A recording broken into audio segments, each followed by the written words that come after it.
Hello and greetings from Iceland, but today's video is just a short briefing about the earthquakes near Langjökull Glacier.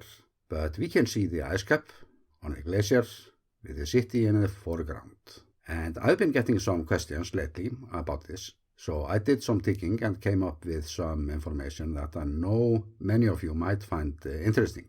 So let's start on the map, and the earthquakes are here right now. Very localized, but they've been spreading out a bit for the last days. But it was in 1974 when a large earthquake took place just around here, or around 15-20 kilometers away from the ongoing earthquakes, and it was a big one. In fact, one of the largest earthquakes in the last century, or magnitude 6.2, and it occurred at 10 kilometers depth. And digging a bit deeper, since the 1974 earthquake didn't come from out of nothing.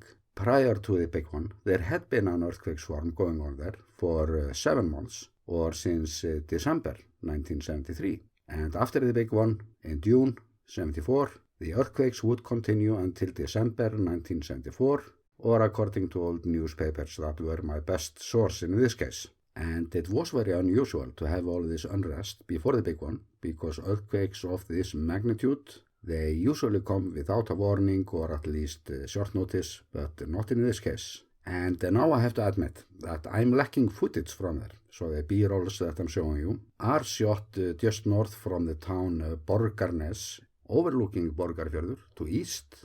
But the earthquake location is up there, deep in the fjord. But I might be able to get closer with a new drone soon, since I got the news this morning that DJI is shipping a replacement drone soon, and I will be in this region for a few days, in 1 or 2 weeks, so I might be able to do some flying around there, if weather and visibility allows me to do so.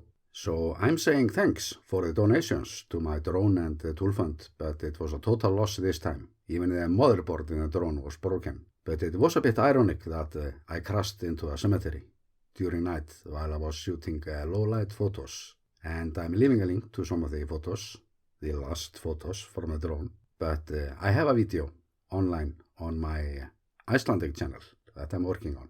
But back to 1974, our experts had no clue about what happened back then.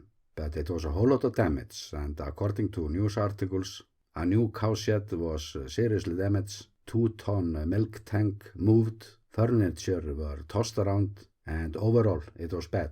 But luckily, there ain't that many farms around there, so it is a good location for large earthquakes, even if it may sound a bit ironic, like my last drone flight.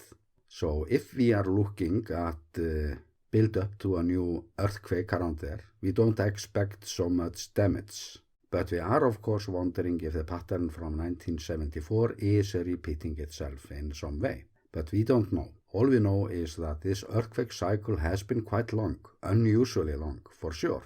But regarding the science, this is one of the areas in Iceland that has been left out of research, and simply because we have a small science community that can only handle so much. But I have the feeling that the ongoing events will get things moving.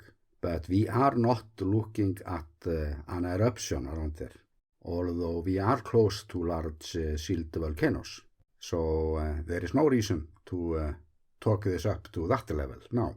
But I did take some time to browse through old earthquake reports, the months before and after the large earthquake in 1974. But I was curious to see the larger picture back then, starting in June 1973, and that's when a large earthquake struck north from Grindavík. In July, the Vestmannaeyjar eruption stopped. A large earthquake struck the Krísuvík volcanic system, and another one close by the Geldingadalur volcano that damaged the farmhouse that I spoke about a lot in my older videos about the eruption.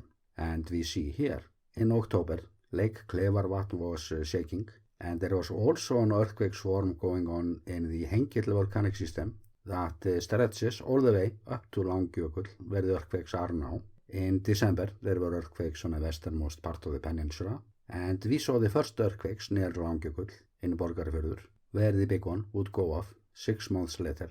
In January, there was unrest on the Reykjavík peninsula again.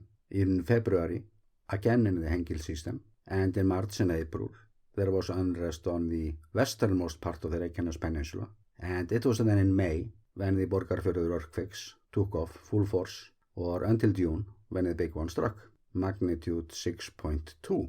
And what to make from this is not for me to tell. All I'm saying is that prior to the big earthquakes, there was noticeable activity all around the Reykjanes Peninsula, and also in the Hengil volcanic system, and actually pretty much the same places that we see shaking now, or for the last year. But note that this is of course very unscientific and mostly done for fun this time. But my point is there a connection between the unrest on the Reykjanes Peninsula and the seismic unrest in Borgarfjörður? And I have mentioned it before that the seismic unrest along the tectonic plates seems to have been growing for the last year. And I'm sure that our experts will in the coming years be able to answer some of the questions we have.